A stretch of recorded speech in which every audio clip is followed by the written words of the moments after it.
Bienvenue dans l'ostéopathie animale, science et passion au service des animaux, le podcast de l'ISEMA Bordeaux, l'Institut supérieur d'ostéopathie animale. Ici, nous donnons la parole à celles et ceux qui œuvrent chaque jour pour les animaux grâce à l'ostéopathie.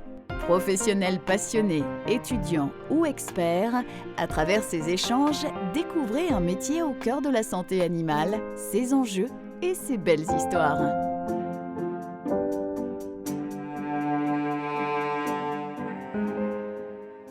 Pour ce premier épisode, nous recevons Morgane Baumer, enseignante et responsable de la clinique pédagogique, et Margot Friteau, ancienne élève et diplômée de l'ISEMA en 2024. Nous sommes ensemble pour parler du métier d'ostéopathe animalier, d'une vocation au service du soin des animaux. Alors Margot, bonjour. Avant de parler de votre métier passion, est-ce que vous pouvez nous expliquer concrètement comment se déroule l'ENA, l'examen national d'aptitude, qui est le passeport pour exercer le métier d'ostéopathe animalier?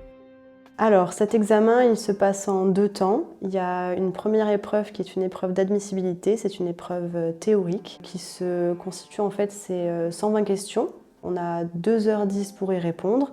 Ce sont des questions sous forme de QCM qui reprennent un petit peu toutes les disciplines fondamentales ou transversales qu'on apprend durant les 5 années au sein de l'école d'ostéopathie animale. Et donc, si on valide cette épreuve écrite, donc ça veut dire que si on a 70 bonnes réponses sur 120, on peut participer à l'épreuve pratique, qui est donc l'épreuve d'admission, durant laquelle on tire au sort un animal, une espèce, je veux dire, chat, chien, chevaux, bovins.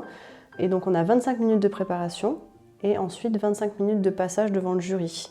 Donc devant ce jury, on doit un petit peu exposer toutes les dysfonctions qu'on a trouvées sur l'animal, le cas, et ensuite on le manipule avec différentes techniques devant ce jury qui est composé de vétérinaires ostéopathes et ostéopathes. Dites-moi comment l'ISEMA vous a préparé à passer l'ENA.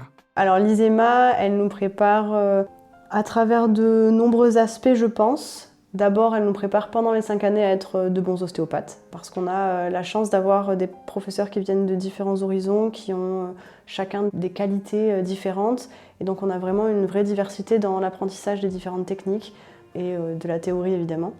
Et ensuite, l'ISEMA nous prépare vraiment aux conditions réelles de l'examen. Donc on a des examens blancs en théorie tout d'abord. Nous, on nous apprend à répondre aux 120 questions en 2 heures.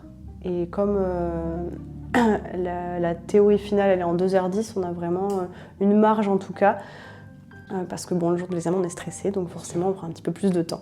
Donc il nous prépare bien là-dessus. Et ensuite, en pratique aussi, on a des épreuves blanche où on tire au sort un animal et c'est pareil, on se met exactement dans les mêmes conditions que pour l'examen et c'est vraiment important de le faire et ça nous aide parce que le jour J on est comme pour l'écrit mais encore plus pour la pratique surtout, enfin pour ma part c'était le cas, on est très stressé et donc d'avoir vraiment une méthode et une rigueur dans l'apprentissage ça aide à passer au-dessus de ce stress et en fait on garde un petit peu, on reste sur les rails quoi, plutôt que de se laisser envahir par tout le reste et donc on a vraiment une méthode de travail, c'est important et ça nous aide beaucoup. Donc, ils savent qui on est, ils connaissent nos forces, nos faiblesses et ils nous accompagnent. En fait, quand ils nous préparent à l'examen, ils ont plus un rôle de coach que de professeur.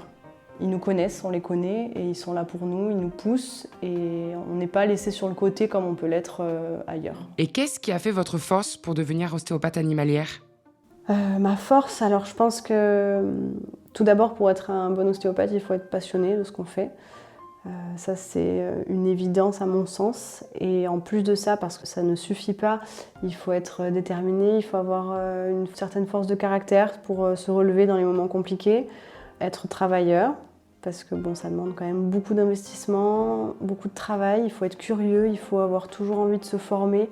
Je veux dire là, moi par exemple je suis ostéopathe animalier et pour autant j'ai envie de me former encore et je pense qu'on l'est.